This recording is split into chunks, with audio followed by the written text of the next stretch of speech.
लेकिन भाषा तो चूंकि आम जनता के लिए होता है, तो उस वैदिक संस्कृति को थोड़ा सरल बनाने के लिए जो संस्कृत का रूप दिया गया उसको कहा गया लौकिक संस्कृत।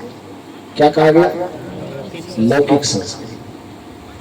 भगवान बुद्ध जब आए, भगवान महावीर जब आए, उन्होंने कहा कि भैया ये संस्कृत तो थोड़ा लोग समझता है, लेकिन अपने ज्ञान को, अपने सत्संग को, अपनी भक्ति को हमें आम जनता तक पहुंचाना है। तो आम जनता की जो भाषा ही नहीं है, तो ये थोड़े लोगों की भाषा को हम पूरे जनता तक कैसे पहुंचा पाएंगे? तो उन्होंने संस्कृत से परहेज कर दिया और भाषा का एक नया संस्करण उन्होंने किया और आम जनता की भाषा को उन्होंने पाली भाषा में कन्वर्ट कर दिया। पाली समझते हैं? नहीं समझते, कभी देखे नहीं तो कैसे समझिएगा। धम्पद वगैरह जो पढ़ते होंगे, धम्पद का ग्रंथ, हालांकि मूल ग्रंथ त्रिपिटक, जैसे महाभारत बृहद ग्रंथ है और उस महाभारत के अंदर गीता छिपा हुआ है, लेकिन गीता इतना महत्वपूर्ण है कि उसको महाभारत से निकाल करके एक अलग ग्रंथ ही बना दिया गया, गीता। गीता तो मौलिक ग्रंथ नहीं है, वो महाभारत का पार्ट है, महाभारत का हिस्सा है। उसी प्रकार से भगवान बुद्ध की परंपरा में त्रिपिटक एक महान ग्रंथ है, विशाल ग्रंथ है, और उस त्रिपिटक के अंदर धम्पद है गीता की तरह। लेकिन वह इतना महत्वपूर्ण पाठ है कि लोगों ने, विद्वानों ने उनको उससे निकाल करके गीता की तरह एक अलग ग्रंथ उसको बना करके दुनिया के सामने पेश किया, जिसको धम्पद कहा जाता है। उन पुस्तकों को पढ़ेंगे तो भगवान बुद्ध, महावीर आदि के जो विचार हैं वो किस भाषा में है? पाली भाषा। आगे चल करके जब नाथ संप्रदाय, सिद्ध संप्रदाय का प्रचलन हुआ तो उन्होंने भी कहा भैया पाली से भी काम नहीं चलेगा, तब क्या करो, इसको प्राकृत में कन्वर्ट करो। तीसरा संशोधन,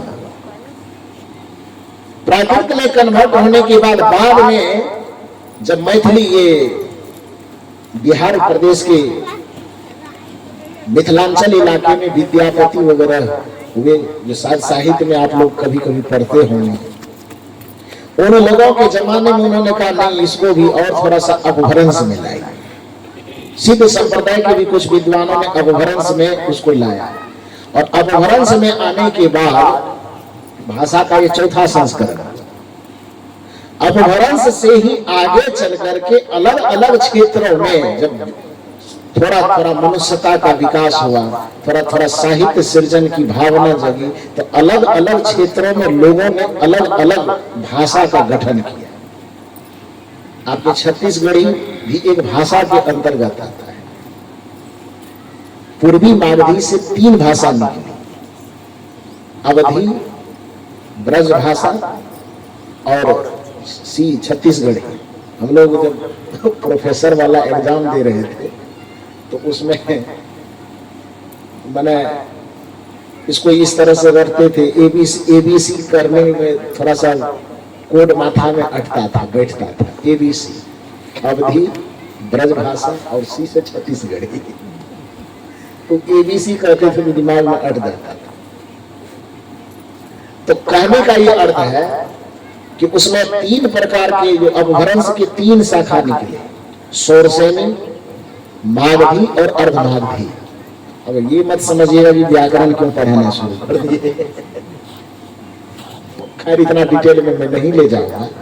मतलब मूल रूप से समझिए कि भाषा के जो 6 संस्करण है उसमें से 4 तक तो आपने देख लिया कि पहले संस्कृत, संस्कृत से पाली, प्राकृत, प्राकृत से अपभ्रंश, अपभ्रंश तक जब आप आए तो अपभ्रंश के बाद फिर भाषा का बहुत बंटवारा, जो आपको मथुरा वगैरह, वृंदावन वगैरह का जो क्षेत्र है उसमें ब्रज भाषा का ज्यादा प्रचलन हुआ, और आपका अयोध्या वगैरह का, कन्नौज वगैरह का, लखनऊ वगैरह का जो क्षेत्र है उसमें अवधी भाषा का ज्यादा प्रचलन हुआ, जिसके कारण से सूरदास जी उस इलाके में थे तो उन्होंने ब्रज भाषा में कविता की रचना की। श्री कृष्ण के जितने पद बनाए गए तो न संस्कृत में है, न अंग्रेजी में है, न हिंदी में, किस भाषा में है? ब्रज भाषा। और रामचरितमानस किस भाषा में है? अवधी भाषा। हालांकि रामचरितमानस लिखे जाने से पहले अवधी भाषा बहुत प्रचलित हो गई। गोस्वामी जी बड़े चालाक निकले हुए। गोस्वामी जी का अपना जितना लोग खासियत बताते हैं उतना खासियत है नहीं, उसको मौका का चौका मिल गया। कथा का मूल कॉन्सेप्ट उन्होंने वाल्मीकि जी से ले लिया और शैली जो लिया रामचरितमानस लिखने का, उस शैली भी उसका अपना बनाया हुआ नहीं है। शैली उन्होंने लिया किससे मालूम है? सूफी धर्म के सबसे बड़े आचार्य मलिक मोहम्मद जायसी से। मलिक मोहम्मद जायसी गोस्वामी तुलसीदास जी के जन्म लेने से कम 300 वर्ष पहले, जिस समय कबीर साहब का काल रहा, वही समय कबीर साहब से भी कुछ बड़े थे मलिक मोहम्मद जायसी। और गोस्वामी तुलसीदास जी के जन्म लेने से लगभग 300 वर्ष पहले मलिक मोहम्मद जायसी ने अवधी भाषा में पद्मावत नाम का ग्रंथ लिख डाला था। लेकिन वह पद्मावत ग्रंथ आज तक लोगों के सामने नहीं आया है, जिसके कारण से मेहनत किया हुआ था किसका? मलिक मोहम्मद जायसी का। नाम कमा लिया कौन? थोड़ा बोलिए बढ़िया से। तुलसीदास जी कमा लिए। जितना का जितना उसका सोरठा था, उनका छंद था, उनका दोहा की शैली, चौपाई की शैली, उस सारी की सारी शैली अवधी शैली का हम लोग से जब प्रश्न किया जाता है कि अवधी भाषा में लिखा गया सबसे पुराना ग्रंथ कौन है, तो उस जगह में रामचरितमानस में टिक मारने पर फेल कर जाएगा। उसमें पद्मावत कहना पड़ेगा। और खासियत यह है पद्मावत जो आजकल फिल्म बना ना, बना पद्मावत बना ना, तब परीक्षा देने गए तो हम किताब पढ़ने से फिल्में देख लीजिए। हमको तो किताब पढ़ने में कौन माथा पच्ची करेगा। लेकिन फिल्म थोड़ा तो मॉडर्न तरीके से बनाया गया, लेकिन पुस्तक तो खैर पढ़ना ही पड़ेगा क्योंकि उसकी धारणा अलग है। फिल्म तो खैर मनोरंजन के लिए बनता है, तो उसमें वो जो कहानी किताब में है उतनी कहानी गहराई से इसमें नहीं दिया गया है। तो मूल रूप से अवधी शैली की जो प्रमुख ग्रंथ है, क्योंकि गोस्वामी जी ने रामचरितमानस को लिखा भी यदि अवधी भाषा में, तो उसको उन्होंने अवधी में कहा तो कि अवधी में लिखेंगे, लेकिन वह अवधी में लिख नहीं पाया, संस्कृत को उसमें और जगह दे दिया। अब बंदम गुरुपद कंज कृपा सिंधु नर रूप हरि, इसमें कौन अवधी है? बंदम ये संस्कृत का शब्द है, कृपा सिंधु ये संस्कृत का शब्द है, नर संस्कृत का शब्द है, हरि संस्कृत का शब्द है। तो शपथ तो खाया कि हम भाषा की अवधि में इसको ले जाएंगे, लेकिन संस्कृत वाला पार्टी था वो तो उस शपथ के कायम नहीं बन सका। बहुत सारे संस्कृत के शब्दों को अवधि में पिरो दिया। मूल अवधी भाषा का कॉन्सेप्ट यदि दिया इस धरती को किसी ने, तो सबसे पहले किसने दिया?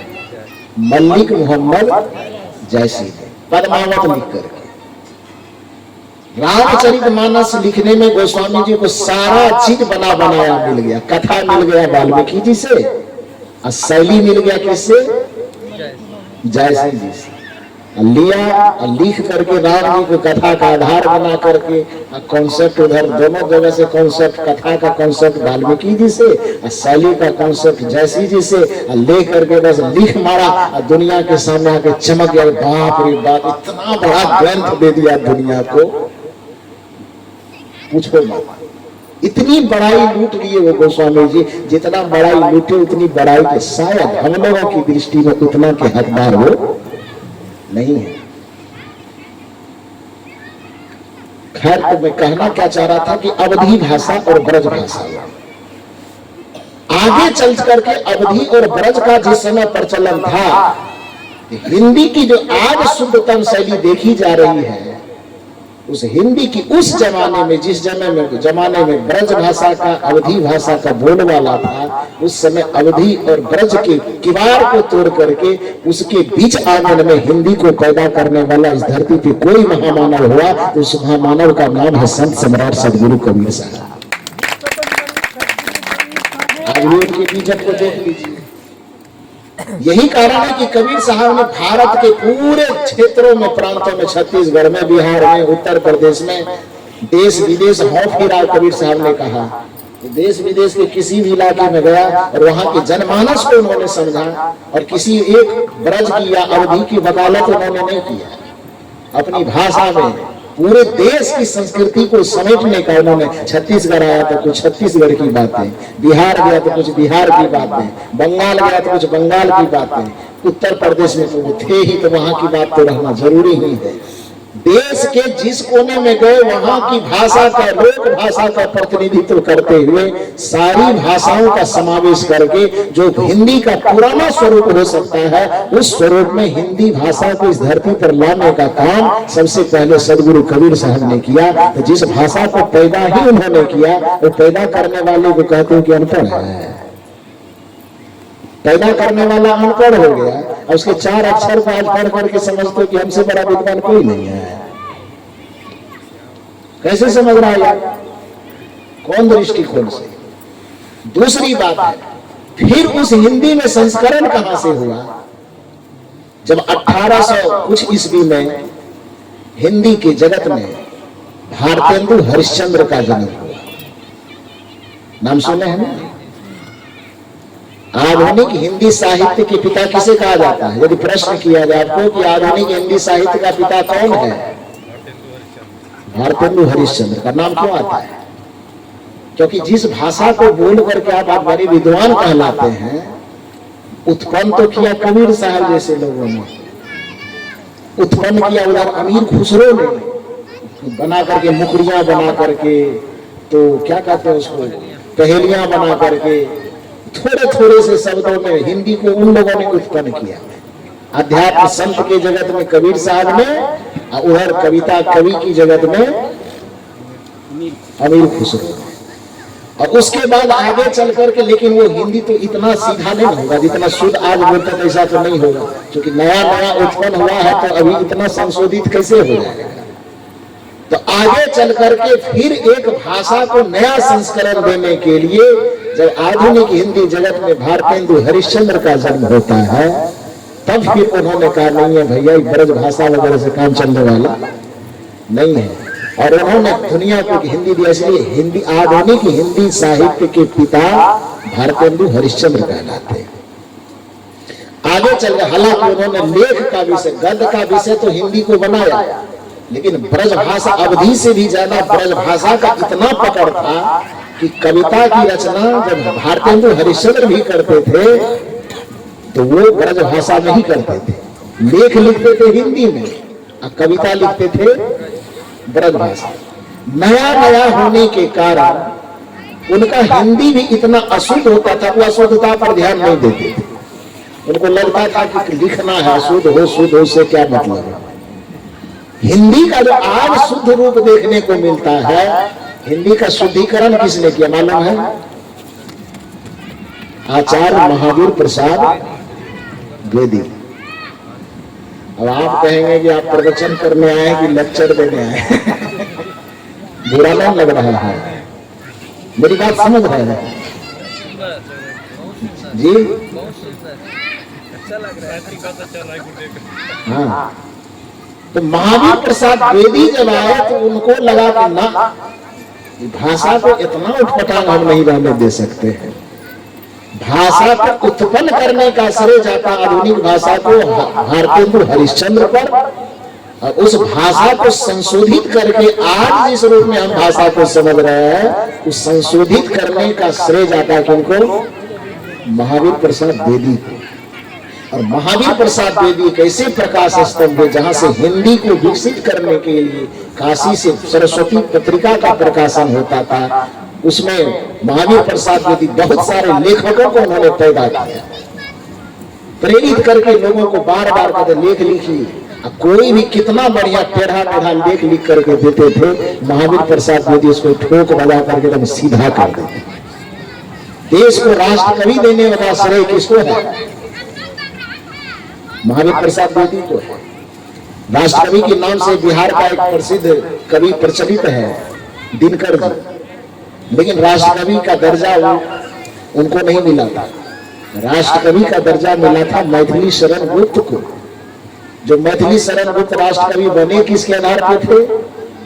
वो महावीर प्रसाद द्विवेदी के वो शिष्य थे। महावीर प्रसाद द्विवेदी ने ही उनको कहा कि कविता की रचना करो, और उस कविता की रचना करने के क्रम में जब देश को आजादी की जरूरत हुई तो पूरे देश को झकझोरने वाला एक पुस्तक चाहिए था, जो पूरे देश के लोगों के कानों तक जाकर के उसको ठोक सके, जगा सके। तो उसके लिए महावीर प्रसाद द्विवेदी ने कहा कि कोई ऐसी क्रांतिकारी पुस्तक लिखो जो अंग्रेजों के नशा में जो भारत सोया हुआ है थोड़ा उससे जाग जाए। एक रात में, कितना दिन में? मात्र एक रात में, शायद 24 घंटा का वक्त लगा, और 24 घंटा के वक्त में मैथिली शरण गुप्त ने एक पुस्तक लिखी जिस पुस्तक का नाम है भारत भारती। छोड़ दो यार, तुम कबीर पंथ से घृणा करते हो, मत पढ़ो कबीर। यदि तुमको कबीर साहब का दर्शन पढ़ना है, कबीर साहब के व्यंग को, कबीर साहब के पीड़ा को समझना है, और कबीर साहब से इतनी ही नफरत हो रही है, तो मैं निवेदन करता हूं कि कबीर साहब को थोड़ी दिन के लिए पढ़ना छोड़ दो। जाओ आप भारत के किसी भी पुस्तकालय में और मैथिली शरण गुप्त की लिखी हुई वह भारत भारती लेकर के एक बार आ जाए। उस भारत भारती में 3 खंडों में भारत का वर्णन किया गया है। ध्यान से सुनिए मेरी बात। 3 खंड में उस पुस्तक की रचना हुई है, जिस खंड का नाम है अतीत खंड, वर्तमान खंड और भविष्य खंड। वो तीनों खंडों में जो वर्णन है, अतीत खंड में वर्णन है कि हमारे भारत की पूर्व गौरव गाथा कैसी थी, मैंने हमारा भारत कैसा था, आध्यात्मिक दृष्टिकोण से कितना संपन्न था, क्यों इसको सोने की चिड़िया कहा जाता था, धार्मिक दृष्टिकोण से कितना संपन्न था, राजनीतिक दृष्टिकोण से कितना संपन्न था, चारित्रिक दृष्टिकोण से कितना संपन्न था, यहाँ गणित, भूगोल, विज्ञान कितना विकास था कि पूरी दुनिया के लोग यहाँ पर अपना मस्तक झुकाने आते थे और भारत को विश्व गुरु कहकर के भारत के चरणों में अपना माथा टेकते थे। प्रथम खंड में उन्होंने ये दर्शाया है। अब वर्तमान खंड में जब प्रवेश कीजिएगा तो हमको लगता है कि मैथिली शरण गुप्त जी के अंदर में कबीर साहब की आत्मा घुस गई होगी। शायद कबीर साहब को लगता होगा कि हमारी भाषा से लोगों को चिढ़ है, हमारे नाम से चिढ़ है, तो हम एक अनुमान कर रहे हैं कि कबीर साहब की आत्मा मैथिली शरण गुप्त के हृदय में जाकर के बैठ गया और कहा होगा कि लिखो, जो मैं कहना चाह रहा हूं सब चीज लिखो। भारत का वर्तमान खंड जब आप पढ़िएगा तो मंदिर, मस्जिद, पंडा, पुरोहित, तीर्थ, व्रत कितना लतार मारा है उसमें। कभी कभी तो मुझे आश्चर्य लगता है कि इतना पढ़े लिखे लोग जो प्रोफेसर बना हुआ है, डॉक्टर बना हुआ, इंजीनियर बना, क्या यार कभी पढ़ा नहीं होगा? वो पढ़ा तो होगा ना। उतने व्यंग, करारा व्यंग पढ़ने के बाद केवल कबीर साहब की आलोचना ही लोग क्यों करते? कबीर साहब को ही नास्तिक क्यों कहते हो? कबीर साहब मंदिर की निंदा, मंदिर की शिकायत करने के कारण कहते कि कबीर धर्म विरोधी है। फर्क नहीं, वो मैथिली शरण गुप्त की पुस्तक पढ़ लेना जिसको राष्ट्र कवि कहा जाता है। 3 खंडों में उस पुस्तक की रचना है। पहला खंड भारत का अतीत, अब दूसरा खंड भारत का वर्तमान, और तीसरा खंड भारत का भविष्य। अतीत खंड में भारत की जो गुण गाथा है उसका वर्णन है। अब वर्तमान खंड में भारत में जितना धर्म के नाम पे, तीर्थ के नाम पे, व्रत के नाम पे अनाचार फैला हुआ है, लूट खसोट, पाखंड, अंधविश्वास का जितना जंजाल है, उस सारे जंजाल का वर्णन भारत के वर्तमान खंड में है। बड़ी चिंता उसमें व्यक्त किया उन्होंने कि है दुर्दशा भारत की देखी न जाएगी। कि भारत की जो दुर्दशा है राजनीतिक जगत से, धार्मिक दृष्टिकोण से, आध्यात्मिक दृष्टिकोण से, पाखंड में, कर्मकांड में, पूजा में, पाठ में, जिस तरह से लोगों को उलझा करके भाग और भगवानवाद पर आश्रित करके आदमी को पुरुषार्थवाद से दूर हटाने की साजिश चलती है, उन सभी साजिशों का वर्णन उसके वर्तमान खंड में है। और फिर जब भारत का भविष्य खंड लिखा गया तो उसमें मैथिली शरण गुप्त ने अपनी बुद्धिमत्ता और प्रतिभा का प्रयोग करते हुए भारत को यह रास्ता दिखाया है कि इस पाखंड से मुक्त होकर के भारत को पुनः कैसे विश्व गुरु बनाया जा सकता है, इसका रास्ता उसके अति भविष्य खंड में दिखाया गया है। और जब भारत भारती नाम की पुस्तक कितना देर में लिखा हुआ? 24 घंटे के अंदर। और वह पुस्तक इतना प्रचलित हुआ कि एकदम जंगल में लगे आग के तरह एक दिन में वह पुस्तक लगभग 1 से 1.25 लाख प्रति बिक गई। कितना दिन?